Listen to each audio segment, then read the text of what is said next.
ও লাল শাড়ি পরিয়া কন্যা রক্ত আলতা পায় আমার চোখেরই। এত আস্তে, এত আস্তে, মানে গোপীনাথপুরের লোকেন তো আস্তে গায়। লাল শাড়ি, মেয়েরা সবাই সবাই ঘুমিয়ে পড়ে বাড়ি গিয়ে।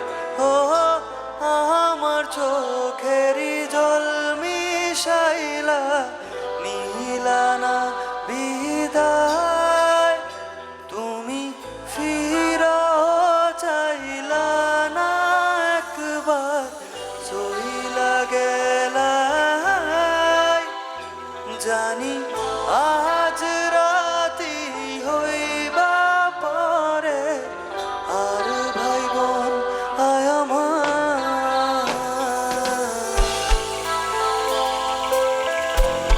হ্যাঁ, তো ডায়লগ মারতে হবে, মানে ডায়লগ বলতে হবে আর কি।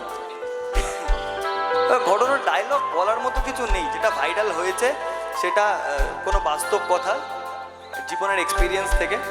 বাট আমি একটা জিনিসই বলবো, আচ্ছা আমাকে ওরকম আলাদা সিঙ্গার্সদের মতো মনে হয়নি তো? আমি পাড়ার ছেলের মতো তো, বাড়ির ছেলের মতো তো। ওকে, তো যেহেতু বাড়ির ছেলেদের সবাই খুব ভালোবাসে, বাড়ির ছেলেদের সবাই খুব ভালোবাসে, তো আমি বাড়ির ছেলে হয়ে একটা কথা বলতে চাই। আমরা সবাই না, আমি কদিন ধরে দেখেছি, মানে এতদিন ধরে গান বাজনা করছি, যে আমরা সবাই নিজেকে নিয়ে খুব ব্যস্ত হয়ে যাই। আমি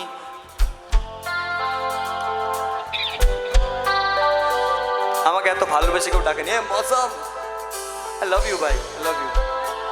আসছি, আমি বলে নি তো। আমি দেখি যে আমরা সবাই না ভালোবাসা, প্রেম, বাইক, গাড়ি, টাকা পয়সা নিয়ে এত মত্ত হয়ে যাই যে আমরা আমাদের মা বাবাকে ভুলে যাই, রাইট? মা বাবা ছাড়া লাইফে কিছু আছে? কেউ নেই। তুমি হাজারটা ভুল করলে ওই মানুষগুলো তোমার সঙ্গে দাঁড়াবে, তোমার পাশে দাঁড়াবে। আমরা গার্লফ্রেন্ডকে দিন মানে 100 বার আই লাভ ইউ লিখি, বাট মা বাবাকে দিনে একবারও বলতে পারি না, তাই তো? তো আমি সেদিনকে খুব সাহস নিয়ে আমার বাড়িতে গিয়ে মা বাবাকে আই লাভ ইউ বলতে গেছি। তো তারা এত খুশি হয়েছে, আমাকে বলছে যে তুই অনেক বড় হয়ে গেছিস না? বললাম না, যে তুই কেন তাহলে আই লাভ ইউ বললি? বললাম যে আমার তোমাদের পছন্দ, আমি তোমাদের ভালোবাসি, এটা বলবো না? তো আমি সবাইকে রিকোয়েস্ট করছি, যারা যারা এখানে আছেন, মা বাবা না কোনোদিন বাকিদের মতো হয় না। তো বাড়িতে গিয়ে নিজের মা বাবাকে একবার আই লাভ ইউ বলবেন। আমার মনে হয় তারা যখন থাকবে না, সেই জায়গাটা কোনো গার্লফ্রেন্ড, কোনো বউ, কোনো ছেলে মেয়ে পূরণ করতে পারবে না। ওকে, তো বাড়িতে গিয়ে বাবা মাকে জড়িয়ে ধরে বলবেন আই লাভ ইউ। ওকে, আর হ্যাঁ, প্রেম ভালোবাসা তো হতেই থাকে, মন তো ভাঙতেই থাকে, তার জন্য এই লাইনটা। চাঁদের মতো মুক্তি যখন ভাসত নয়ন জলে, আদর কইরা মুইছা দিতাম তারে, ঘাটে আইসা পাশে বইসা, ভুলবো আমি সে কথা কেমনে?